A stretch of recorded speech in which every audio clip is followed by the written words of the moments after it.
On today's special PWHL edition of Locked On Wild, the Minnesota Frost hung a banner at the Xcel Energy Center over the weekend, but unfortunately New York tried to rain on the parade. Hey, this is Matt Boldy, and you're listening to Locked On Wild. You're Locked On Wild, your daily podcast on the Minnesota Wild, part of the Locked On Podcast Network, your team every day.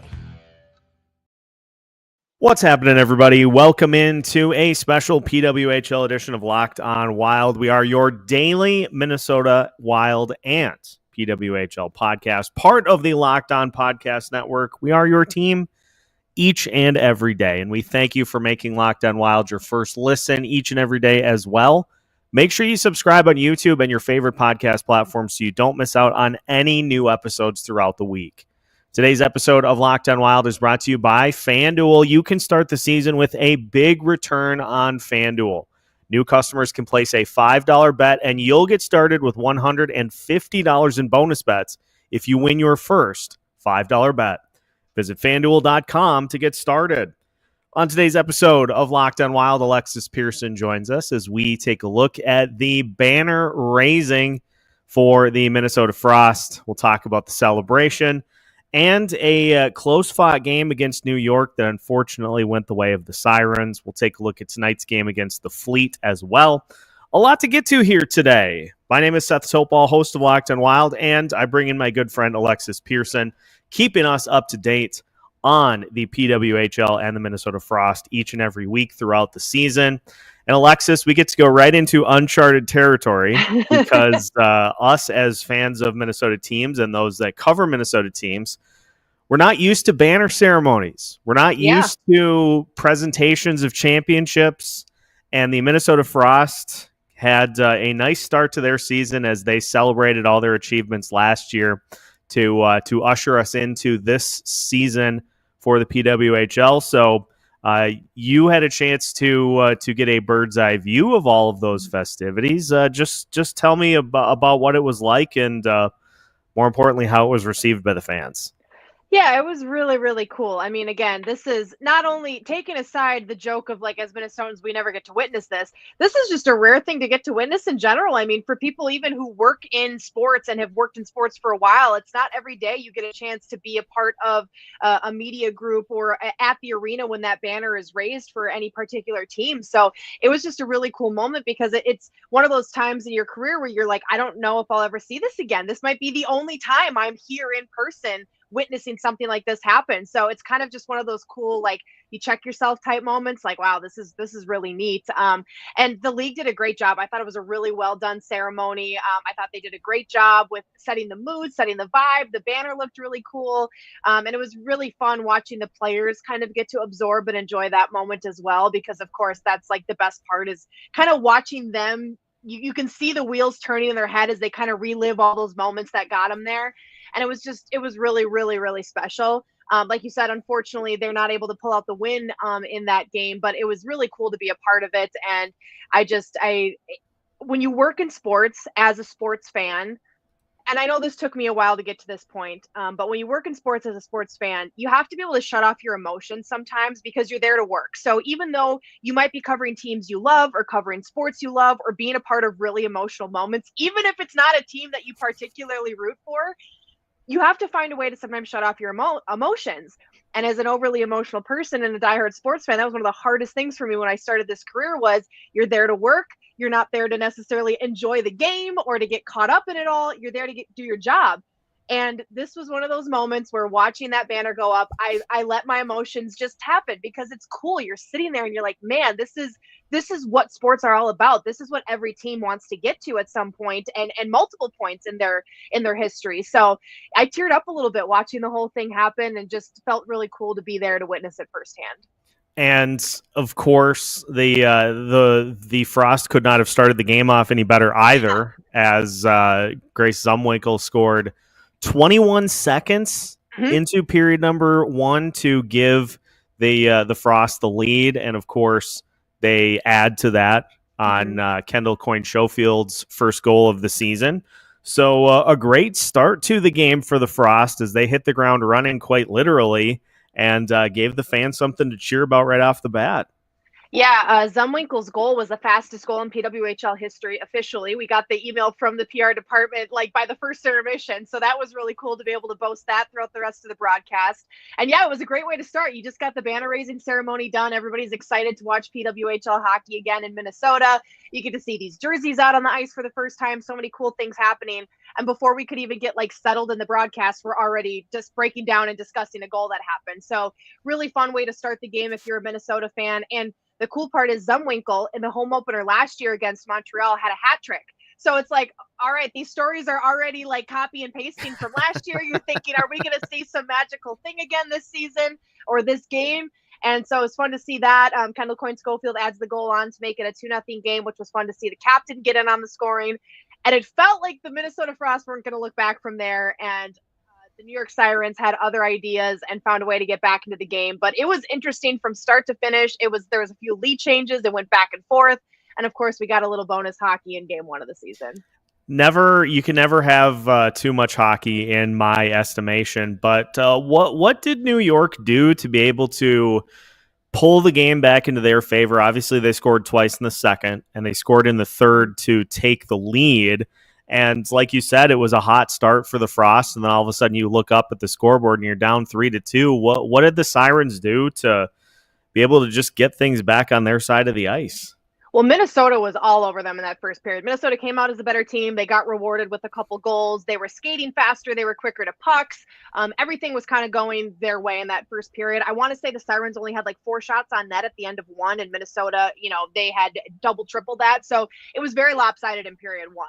And they came out in period 2 looking like a better team. And to me, it was the patience that paid off for them in the end. And a lot of times you'll see teams get frustrated when they get down early, especially so quickly like that, where it's like you don't even get your wits about you and all of a sudden you're trailing and it's like, all right, where do we go from here? We haven't even gotten started yet. So to me, I was impressed by the patience, and especially on the road, that's another tough situation. And the circumstances of the day, you're raising the banner. Of course, the Frost, those are one of those games that we quote unquote say you get up for, right? Where it's like you want to go out and win those games. Maybe particularly more than some of those other games throughout the season where you want to reward your fans, you're flying high on all these emotions. And it just feels like one of those games that's going to go in Minnesota's favor. So I was impressed by the patience of New York just to kind of wait it out. They rode off that first wave, and to be down only 2-0 after that first period with the way Minnesota played, that's another thing that you'll kind of just take that and you'll lick your wounds and you'll try to come back out stronger in the second. And they did, and they found a way to get back into it. And then they kind of traded goals there in that third period. Minnesota ultimately being able to tie it up and force overtime. So patience to me was the big thing. And we talked about it a lot on the broadcast, but Coach Greg Fargo for the Sirens, his first year with this team, he's coming from coaching Colgate for over a decade. And so he's new to the PWHL. He's new to this team.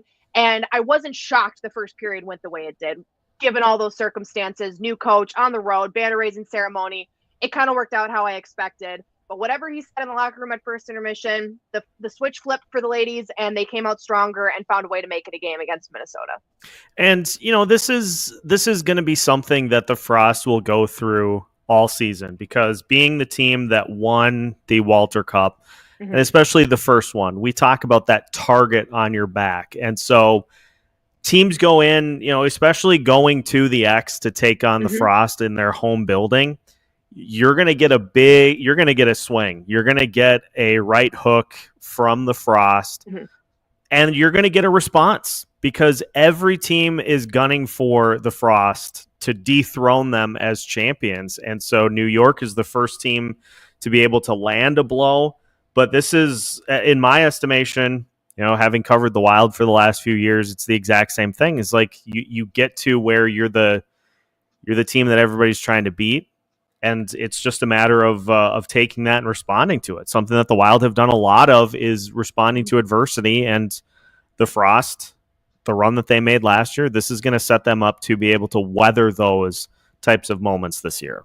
That's a great point, because I think a lot of teams, when you look at a championship team, you think, well, it must have been smooth sailing, right? They must have done all the right things all the time. Otherwise, they wouldn't have found a way to win that championship. But that couldn't be further than the truth in most cases. I mean, yes, there's a lot of times where teams go on a rampant run throughout the season, they barely falter, and they crush playoffs, and they go on and win that championship. It happens. But it also happens where teams stumble, they fall, they get back up, they go behind, they go ahead.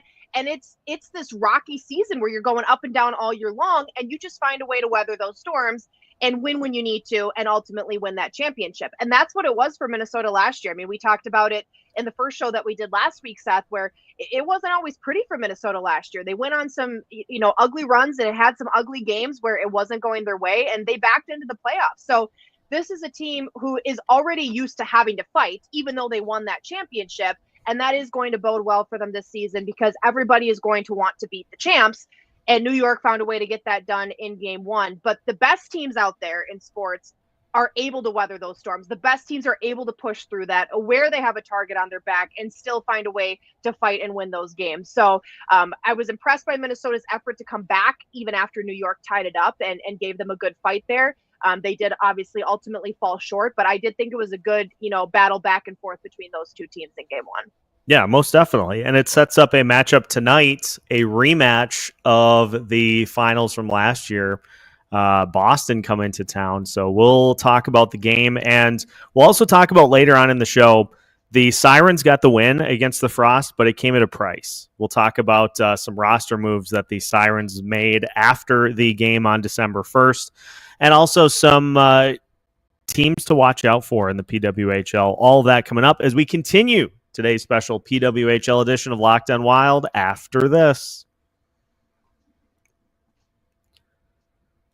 Today's episode of Locked On Wild is brought to you by FanDuel. Get ready to tackle the NFL action with FanDuel, America's #1 sportsbook, because right now new customers can bet $5 and get $150 in bonus bets if you win. The FanDuel Sportsbook app gives you everything you need to place live bets on the NFL, all in one place. So when you get a hunch in the middle of the game, you can check out the latest stats, view live play-by-play, and so much more on the same page where you place your bets. Just visit FanDuel.com to join today, and you'll get started with $150 in bonus bets if your first $5 bet wins. That's FanDuel.com. Never waste a hunch, and make every moment more with FanDuel, an official sportsbook partner of the NFL. Welcome back to today's PWHL edition of Locked On Wild. We thank you for making Locked On Wild your first listen each and every day. And fear not, Locked On Wild listeners, we've got another episode coming up for you later here today, because it turns out the Minnesota Wild just released an injury update. There's a lot of injuries to talk about. So we don't have to talk about that, Seth. That's your problem, not mine. Yeah, I will figure out a way to try to figure out who the heck is going to step in for said injured players later on today. We get to just keep talking about the PWHL. And Alexis, next up for the Minnesota Frost, Boston. It turns out I said they were headed here. It's actually at Boston. Mm-hmm. But it sets up a nice rematch from last year, as Minnesota and Boston traded blows late in the postseason, and the Frost, then PWHL Minnesota, had to rally from a deficit. Should be a fun matchup between these two teams as they look to as Minnesota looks to kind of keep the bragging rights over Boston going.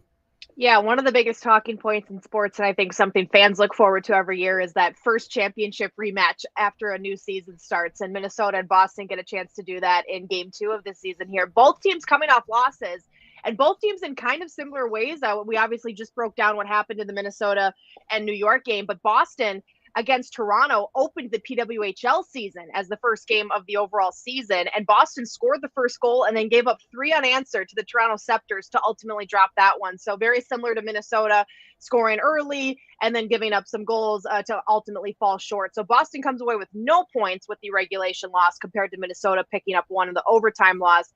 But two teams looking to get back on track here and pick up a win. And the tempers are going to be flaring. It's going to be intense, because that's what we saw all playoff series long between those two teams in the Walter Cup finals. So this should be a good one. Minnesota gets a crack at their first game on the road here, a chance to see if they can maybe do something away from home. But this is going to be a good one between the Fleet and the Frost. Yeah, you look at the head-to-head last year, Boston won 3 of the 5 matchups during the regular season, split 2 games at home. The Frost scored 3 goals in both road games against Boston while doing so 2 other times away from home against all other opponents. And Boston had some troubles away from home scoring goals last year. So it looks to me like, defense and goaltending are the theme of the game here, but it should be a good opportunity for the Frost to bounce into the win column. And if they can replicate in that deciding game, if they can replicate just the dominant fashion that they took care of business in, that'd be nice. It would be, but it's not going to be easy. They've, of course, got some star power on that other side of the ice there. Aaron Frankel, one of their star netminders, who played really, really well in the postseason, but just unfortunately couldn't get the help in front of her to score more in that final game where Minnesota was able to win and get the shutout. But Aaron Frankel is a dominant athlete and a smaller goaltender, but who just moves so efficiently, so quickly, and really makes it tough on her opponents. So I think this should be a pretty good matchup. And you brought up a good point about how Boston played them really tough last year. That was a team that Minnesota had some trouble against last season. Even when they were playing well, Boston was a team who often gave them fits both in the regular season and the postseason. So we'll see if that trend continues. Of course, you never know how the offseason will change things, but it's always fun to follow those trends and see if they will carry over into the new season. And with the league being so new, we're looking to build some rivalries. I want some angry games out there. I want to see some good battles. So this could be what turns into a potential rivalry between Boston and Minnesota, which would be really fun to see. 2 really big hockey hubs as far as grassroots level goes. You see a lot of hockey players come out of both of those areas. So this would be a fun rivalry to develop if that happens between the Fleet and the Frost. Yeah, and a familiar face in a new place as Emma Greco will be playing her first game against her former team after playing 22 games on the Frost blue line last season. How big of an addition was that for Boston in the offseason? Well, I think it's great. I mean, we've seen a couple moves and trades. We did see a few more in this offseason. But of course, Minnesota and Boston are not unfamiliar to making trades. They made that big trade last season with Sophie Jakes and Susanna Toupal in that midseason trade, kind of really the first big blockbuster trade, if you will. And both those players fit in so perfectly with their new teams. And so I'm excited to see if Emma Greco fits in as well in Boston as Susanna Toupal did when she got traded over there. So we already have a few players playing against their former team here early on in this season. And, of course, that defense, a player like that who played so many games with Minnesota, she understands the scheme well. So even though she wasn't like a key scorer or key player in that regard for Minnesota, she understands the scheme of what Minnesota wants to do and will try to do. And that will definitely bode well for the Boston Fleet as they take on the Frost tonight.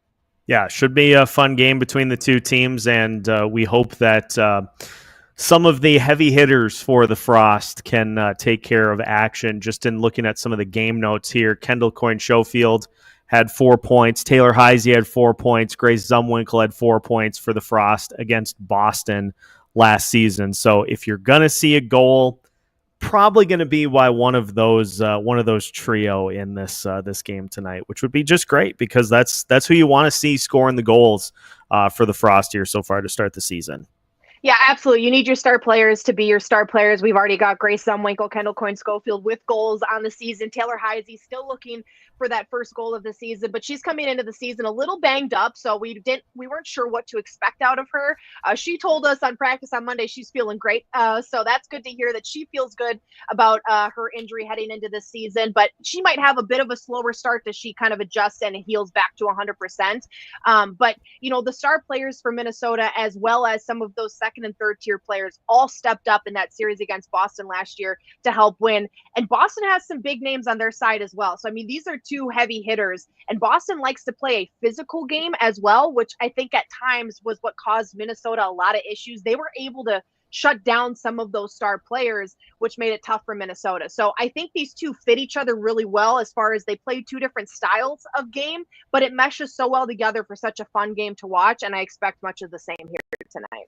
And a good point on Taylor Heisey, too. We saw this with Kirill Kaprizov for the Minnesota Wild last season, is anytime you are coming back from an injury, you not only have the healing time, but you also have the getting into game speed time as well. And so people may look and say, well, this particular player is fully healed. The injury's gone. How come they're just not performing up to kind of where you expect? It's Well, they got to get in those reps. They got to get in that game speed that you normally would during the off season, but you had to spend some of that time kind of rehabbing. So it's like doubling the process as you get going and get acclimated to the start of the season. Exactly. The game happens so fast, and a player who feels 100% might not be able to play 100% coming back from injury, because, of course, you can do your best to replicate a game in practice and in the way that you train, but nothing is like the real game. So a lot of these players, as they come back from these injuries, especially when you're coming off one of those off-season injuries where nobody's been doing any, real gameplay in the off-season, so everybody's kind of trying to get reacclimated to live gameplay. So I thought Taylor looked really good in that first game over the weekend here against the New York Sirens. But of course, we know her as somebody who can put the puck in the back of the net, facilitate plays, and she was all over the ice. So I expect this to be something she acclimates back into pretty quickly, just based on what we saw over the weekend. Maybe she'll get on the scoring here tonight against the Fleet. But if not, I expect her to have an impact either way, because she's one of those players that, even if she weren't at 100%, she's still dangerous. So she's somebody you got to keep an eye on, regardless of what she might be healing from, nursing, whatever the situation is. She's going to cause you fits either way. Yeah. Meanwhile, me, the athlete I am nursing a injured oblique after I fist bumped on the Kirill Kaprizov goal against Vancouver. Like, worth the injury, though. Injury. I mean, but I hear you. I banged my leg into the corner of a dresser drawer the other day and cried for 2 minutes. So don't ask me about coming back from injuries, because I'm not the one. So no, it's like if you need me, you're going to find me on the couch until I'm more than 100% healed from this, and then I still am going to talk about it before I can get back into everyday life. Yeah. Oh, well, we will finish today's show talking about the PWHL at large, because as I mentioned, the New York Sirens dipping into the injury pool here early on to start the season, and we'll take a look at some of the other big matchups going on here around the league as we continue today's PWHL edition of Locked On Wild after this. Today's episode of Locked On Wild is brought to you by Prize Picks. Prize Picks is the best place to get real money sports action. With over 10 million members and billions of dollars in awarded winnings, Prize Picks has made daily fantasy sports accessible to all. You just pick more or less on at least 2 players for a shot to win up to 100 times your cash. Run your game all season long on Prize Picks. Prize Picks puts their members first, so all withdrawals are fast, safe, and secure. When my picks hit, I can get my money in as quick as 15 minutes. And Prize Picks now offers Venmo for quick and easy deposits and withdrawals into your account this sports season. So download the app today and use code LOCKEDONNHL to get $50 instantly after you play your first $5 lineup. Again, download the app today and use code LOCKEDONNHL to get $50 instantly after you play your first $5 lineup. Prize Picks. Run your game. Final segment of today's PWHL edition of Locked On Wild. Once again, we thank you for making Locked On Wild your first listen each and every day. Alexis Pearson joining the show. And Alexis, we go now to at-large PWHL, and the New York Sirens got the win against the Minnesota Frost in their inaugural game, but it came at a price, as it looks as though the Sirens have put Jill Saulnier on long-term injured reserve. So you see this in every league, is it doesn't take long before teams are having to utilize that long-term injured reserve position to bring in somebody to fill that roster spot. I just hope they don't use it in the same vein as the Vegas Golden Knights or the Tampa Bay Lightning. Well, I think nobody is quite like the Golden Knights and the Tampa Bay Lightning. They bring loophole to a whole other level. And if we get into that, I'm going to get angry. So I'm just going to ignore that comment, and we'll focus on the New York Sirens. But yeah, the unfortunate thing is, Saulnier is one of the veteran players, had a really strong game for the New York Sirens over the weekend. And anytime you start a season with injuries, it's always a tough way to start. And especially in a league like this where there's only 30 games. So when you're talking long-term injured reserve over the course of a quote unquote longer season, I mean, that sometimes could be a quarter of the season, a third of the season. So long-term injured reserve in a shorter season like this, when you're only playing 30 games, that could be half the season, 3/4 of the season. And so it's unfortunate when players have to go, when they get injured to that point, because you just don't really know how many reps they're going to get in a season when there's only 30 games. So there are a couple players who came into the season still on long-term injured reserve from some injuries last season that they were still dealing with. And it's unfortunate when it happens so quickly in the season, adding new players to this list. Each team has a pool of reserves that have kind of like special contracts with the team that have guidelines for how many games they can play, much like the NHL and other leagues have, where you can only play a certain amount of games, only get paid this much, all that kind of stuff. The PWHL has their own system. So unfortunate that it had to happen so early in the season here for the Sirens. Alexis, we look at some of the results from the early part of the season, and we've had overtime games. We also have had the shootout so far, and you and I both share a similar thought onto the shootout in the Hatred NHL. Is the word you're looking for, Seth. Yeah, but it is fun to just see that we've had no shortage of exciting games so far that have gone extra time. And it is really fun to just get into the swing of things here in PWHL season. Any of the early results really jump off the page and surprise you from what we've seen so far? Honestly, there's nothing that surprises me. And I was even looking through the results of games over the last week here before jumping on this podcast and just kind of double checking who was scoring. And there's really nothing that has shocked me too much yet. Maybe Minnesota's, second period collapse and allowing New York to come back and win that one would be the most surprising of all of them. I mean, we've seen Toronto win already this season against Boston, who Toronto obviously was one of the best teams in the league last year. We've seen Montreal win in a shootout with Marie-Philippe Poulin scoring the game-winning goal. That's not shocking. So there's been a handful of results here that I think have played out as expected so far.